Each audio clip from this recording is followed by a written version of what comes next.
טוב לכם, ערב טוב. מה נשמע, יעלי, מה קורה? ברוך השם, הכל טוב, מה שלומך? מה אני אגיד לך? תראי, זה תקופת הקיץ התחילה, ואת יודעת מה קורה בקיץ? מה קורה? חתונות. וואו. תגידי לי, מה הסיפור הזה עם כל החתונות האלה? אפשר לדעת מה זה הסיפור הזה עם כל החתונות האלה שלא נגמרות, שאנחנו מוזמנים לפחות ל-500 חתונות בשנה, והולכים רק ל-300, כי זה בלתי אפשרי. מה זה הקטע הזה? אני רוצה להבין מה זה הקטע בישראל, תעשיית החתונות. ברוך השם, קודם כל. בטח. ברוך השם. בטח. כמובן שיש דברים שכן אנחנו צריכים לעלות ולדבר עליהם, כי הם כבר הופכים להיות קצת תעשייתיים ולא לא רגשי, כמובן, של הזוגות הטריים, וכמובן של הקרובים שלהם, זה באמת חגיגה אחת גדולה. זה אחלה, זה מהמם. כן, אבל את יודעת, אנחנו מוזמנים לחתונות, הרי גם אני, גם את הולכת בטח לחתונות, לא? בטח. אני הייתי שבוע שעבר בחתונה, אין ברירה, חייבים ללכת לחתונות, את יודעת, לשמח חתן וכלה. אבל העניין זה שלדעתי 80%, אם לא 90, אם לא 99% מאיתנו, פחות משמחים אותם. מה זאת אומרת? אנחנו יושבים, אנחנו לא עושים שום דבר, אנחנו אוכלים, מדי פעם קם איזה מישהו, איזה שתי ריקודים, חוזר, כמו שהוא הלך, יושב, עשה את העבודה, נגמר הסיפור. בואי נדבר על הדברים באמת. תגיד לי, איך היית מרגיש, כן. אחרי שככה התפרצתי לדבריך, איך היית מרגיש, באמת, אני לא מדברת על אנשים, מבחינתך אתה מעדיף שפחות יזמינו אותך, אבל איך היית מרגיש, כן. אם לא היו מזמינים אותך? לחתונה? כן, אבל אני מדברת על אנשים קרובים, פיליפ, אני לא מדברת על אנשים. מה זה? רגע, זה נושא חשוב מאוד. אני לא מדברת על המשפחה הקרובה. אני מדברת על אנשים שהם קצת ככה... חברים, שאתה יודע, אתה איתם באינטראקציה, שאתה ככה בתהליך איתם, וכל הדבר. איך היית מרגיש אם לא היו מזמינים אותך? נפלא. לא ציפיתי לתשובה אחרת. לא, הנה אני מדבר אליכם חמודות וחמודים. אם אתה לא אח שלי, אחותי, גיסתי ודודה שלי, אל תזמינו אותי לחתונה, ואל תבואו לחתונה שלי כשיבוא היום. יעל, זה בלתי אפשרי. באמת, כאילו, אני עושה את זה אחרי שאני מסנן ומסנן מיליון. כמה אתה גם יכול להגיד שאתה בחול, כאילו, אז יצא שכאילו כל השנה אני בחול. רק לא להיות בחתונה. זה נורא, אבל בגלל שאנחנו החלטנו בפודקאסט הזה לדבר באמת ואת האמת על נושא החתונה, ואני יודע שזה יעורר אצל הרבה אנשים הרגשה שנכון, הוא צודק במה שהוא אומר, כי אני הרי מדבר מהלב ואמיתי, ואני לפעמים קצת יותר מדי אמיתי. כן. אז הרעיון זה שאני אגיד לך מה, אני מגיע לחתונה, אתה עובר את הכניסה, ואז המעטפות, ואז אתה צריך לשים את הכסף, ואז אתה נכנס בפנים. זה פשוט כל כך דומה מחתונה לחתונה. למה לא להזמין רק 40 אנשים לחתונה, את הקרובים, וזה דרך אגב, 40 זה גם חרג לאיזה 2-3 שכנים, ולגמור את הסיפור הזה. למה לעשות מזה עסק משגשג ומצליח, ולהזמין 1,200 איש לחתונה? וכמה פעמים היינו בחתונות של 1,200, 1,700? לא פעם ולא פעמיים, כן. אז כאילו לשבור כל מיני שיאים בנושא חתונות, זה נראה לי יותר מדי. כאילו, מה זה? מה זה הדבר הזה? עכשיו בוא נדבר על הרמה הרגשית שלך. נגיד שחברה בסדר, שהיא מתחתנת, וזה חמודה, ממי, וזה, והחתן גם חמוד, אז אנחנו הולכים בזה, ואנחנו יושבים בזה. אבל את שמה לב שאנחנו לא ממש נופלים מהרגליים של כל האירוע והחתונה, כאילו, זה נחמד לראות את זה, אבל אני לא מתמוטט מזה, ואין לי סיבה להתמוטט מזה, ורק אני שואל את עצמי, סליחה שאני מפריע לך, האם אני יכול לקחת את הבוקה בסוף החתונה, כי הפרחים מאוד מאוד יפים, וגם שתי פמוטים על הדרך. רק ככה כרעיון. זאת אומרת, אם אני בכלל במחשבות כאלה, אין לי שמץ של התרגשות בכל הסיפור הזה, שהוא באמת לא קשור אליי באופן ישיר. ולכן אני חושב שאותי צריך לכלול בתוך כל 1,000 האלה, שאפשר לדלל. לא צריך להזמין אותי לחתונה, אני לא תורם כלום בחתונה הזאת, מלבד הצ'ק. יופי, אז אתם מתחתנים או אתם עושים עסקה? לא הבנתי. אוקיי, אז אתה בעצם בא ואומר, למה לא להציע לחבר'ה הצעירים עכשיו שמתחתנים? כן. בואו, כאילו תשנו קצת את הקונספט. ככה קצת פחות, בשבילכם, לא בשביל הכיס שלי, בשבילכם. כן. תצמצמו קצת, תעשו את זה קצת יותר אותנטי. כן. הייתי בחול והייתי באיזה אירוע בחתונה, שבאמת זה היה בסנטה ברברה, באיזה הר ככה, אימא'לה. מדהים, כמה אנשים היו? 50. 50 זה טוב. כן. אבל אתה יודע, התרבות שונה מאוד. כן. זאת אומרת, 50 זה כולל השכנים. וואו. הם מאוד מאוד, אתה יודע, מאוד מצמצמים. כן, כי מן הסתם, יעלי, אבל זה בכל העולם אגב. זה בכל העולם, נכון. חוץ מישראל. נכון. ובטורקיה, נראה לי. אוקיי, לא הייתי, לא יודעת. ואיראן. בישראל אני יודעת. כן, בקיצור, במזרח התיכון זה עצוב, זה שואתי לגמרי. כן. אז אתה אומר בעצם, למה לא לצמצם? לצמצם, באמת. לעשות את זה יותר אותנטי. כן. גם בשביל החתן והכלה, כי באמת יש בזה איזה משהו מאוד מרשים, מאוד עוצמתי, מאוד כיפי כזה. כן. אתה מסתכל עליו, אתה מכיר. אתה מסתכל עליו מהצד השני, אתה גם מכיר. וואו, ממש. אם אתה שואל אותי, כן. אני חושבת שזה דבר מהמם, זה מרגש. כן. נכון שאני לא התחתנתי כך. לא, התחתנתי באמת עם כן. המון אנשים. כן. שבאמת, הלכתי לאיבוד איפשהו באירוע, כי אני לא זוכרת מהאירוע את רוב האירוע. כן. לא זוכרת. כן, זוכרת את ההכנות. אבל זה בסדר, זה שלך, כי זה האירוע שלך. נכון. אבל שזה לא האירוע שלך, ולהטריד אנשים ולהזמין אותם לחתונות מהבוקר עד הלילה, בגלל שראיתי אותי שלשום ברחוב, ופעמיים אמרתי לך שלום, ואני כבר מוזמן לחתונה, אלוהים, איזה תיק זה. אני לא מדבר על הרמה הכלכלית של הסיפור הזה, אלא אפילו גם ממש הטרדה. זה יעל, היום להיות מוזמן לחתונה, ואין לך קשר ישיר או עקיפין לכל הסיפור הזה, זוהי הטרדה. אני רוצה להכניס את זה לחוק. בוא לא נקרא לזה הטרדה, נקרא לזה תיק. מה זה תיק? זה הטרדה, זה אתה מטריד אותי, אני צריך להתלבש, אני צריך להתאפר, אני צריך להתגנדר, ואני צריך לבוא לחתונה, וכולם עם פרצו שלהם 9 באב. עכשיו, מה9 באב, ככל שזה מצטמצם וקרוב למשפחה, דפיקות לב, התרגשות, וזה מקסים, וזה שמח, וזה כיף בשביל לראות אותם. אבל מה אני קשור לזה? לא הבנתי למה אני צריך להיות בסיטואציה הזאת, למה זה? עכשיו הבנתי שהיות שכנראה ובמקרה אני כבר לא התחתן, זאת אומרת יש לי כבר פה איזושהי קרדיט שאני יכול להרשות לעצמי לא לבוא לחתונות, להגיד שאני בחול, מה שכולם עושים, או הרוב עושה, אל תבואי לשלי, אני לא אבוא לשלך ואנחנו נסתדר. כי אין לזה סוף, וזה באמת מוגזם. כי אני עובד במספרה, כן. אז אני יודע, אני אומר, מה הקשר? לא, היא בת דודה שלה, גיסתה, אז אני חברה של גיסתה, שהייתי פעם ביום הולדת שלה.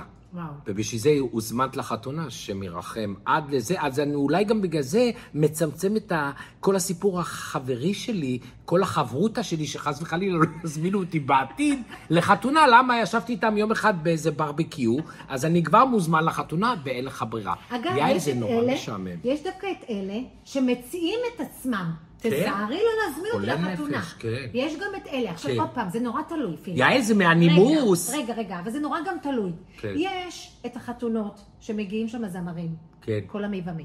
כן. שאתה רוצה להיות בחפלה הזאת. אתה רוצה כן. להיות, כי יש שם את עומר אדם, את אייל גולן, את נסרין, את כל המי ומי. כן. אוקיי, אתה לא רוצה לפסס, אתה אומר, וואלה, זה הולך להיות חתונה שווה. כן. צריך להבין שלגיל שלנו, כן. זה סוג של בילוי גם.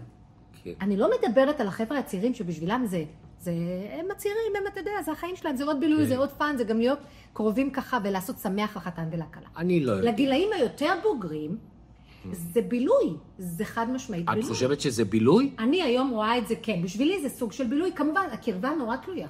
אבל מה זה הסיפור הזה עם 1,200 איש, ולשבור שיאים? בן אדם שפעם אחת ראית אותו ברחוב, הוא כבר מוזמן לחתונה. אין לך ברירה, ויש את החברה הזאת המעצבנת, ששולחת לך הודעה, לא ענית, תענה, אתה מגיע?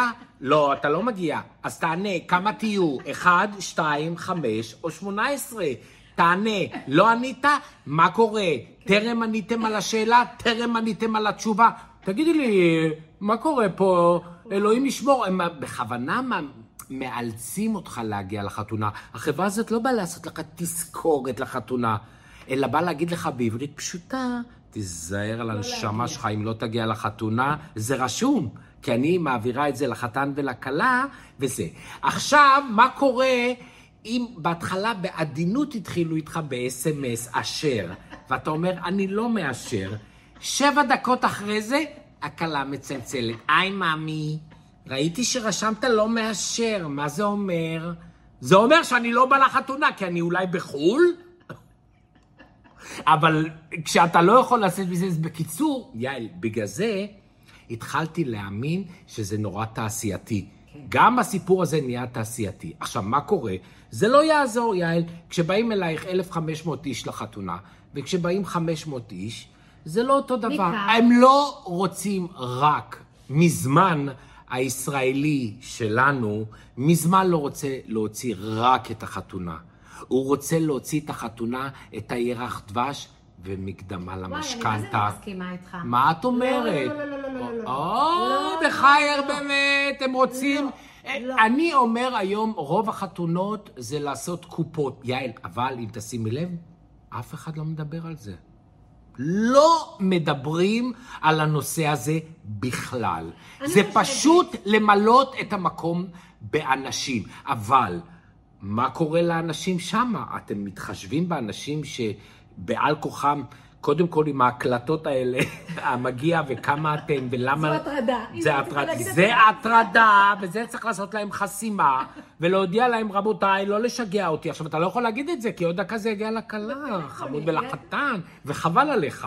הרי אתה לא רוצה שעוד רגע תקבל טלפון מהחתן ומהכלה. למה רשמת לא מגיע? אני... שהייתי בכל האירועים שלך, בכל הבר מצוות שלך, זה נורא. בקיצור, להיות ישראלי בזמננו, זה מאוד מאוד מתיש, וחובתי, יש פה בעיה חובתית שאתה חייב לעמוד בה, לראות כמה... לראות כמה מתגרשים בשנה הראשונה לגירושים, והרי אנחנו באנו גם להעביר מסר מעבר לצחוק ולהכל.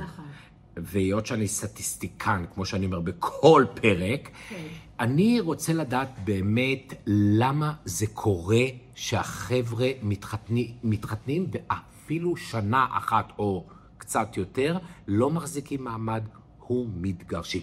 אני מאוד אהבתי את זה שבדיוק דייקת את זה, כי זו שנה שהיא בדיוק אבל, שאתה, כי מה אומרים? תעבור את השנה הראשונה, כן. ואז בעצם אתם מתחילים קצת כאילו להיכנס למקום הזה של הזוגיות, ההיכרות, הדברים יותר ככה יושבים, מה את אוהבת בו, מה את פחות אוהבת בו, את יודעת מכירה אותו קצת אחרת, ודרך אגב, גם אם אתם גרים ביחד, לפני החתונה, שעה אחרי חתונה, הכל משתנה. כן. זה משהו שאי אפשר להסביר אותו, אבל הוא די קורה בשטח. כן. השיעור של הגירושים בשנה הראשונה, אני ככה חושבת, זה כי באמת זה משחקי כוחות. זה כל אחד מנסה למצוא את המקום שלו בזוגיות הזאת. אז למה צריך לעשות משחקי כוחות? תראה, זה לא משהו שאנשים מתכננים אותו, אבל זה משהו שקורה. זה משהו ש...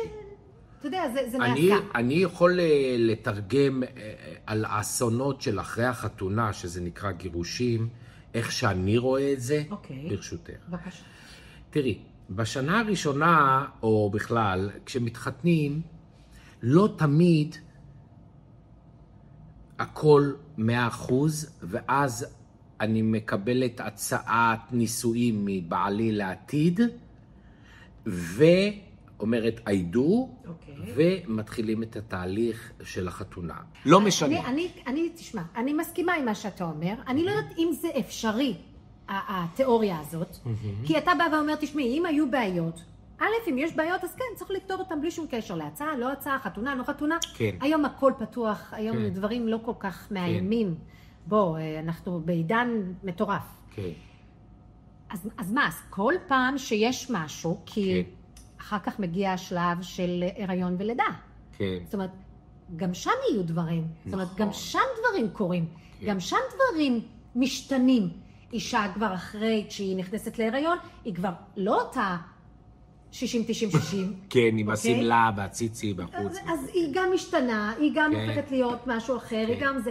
כי זה יחכה לך גם אחרי הילדים וכו' וכו'. אני רוצה שתגיד לי, כאילו, מה מבחינתך, כי זה נורא כללי. כן. זאת אומרת, אני הכרתי הרבה זוגות שבאמת צלחו את השנה הראשונה עם מריבות, עם אי הסכמות, ואני לא רוצה את זה, ופתאום גיליתי בו את זה, ואני לא אוהבת את זה פה, והוא לא עושה, וכן עושה, והוא...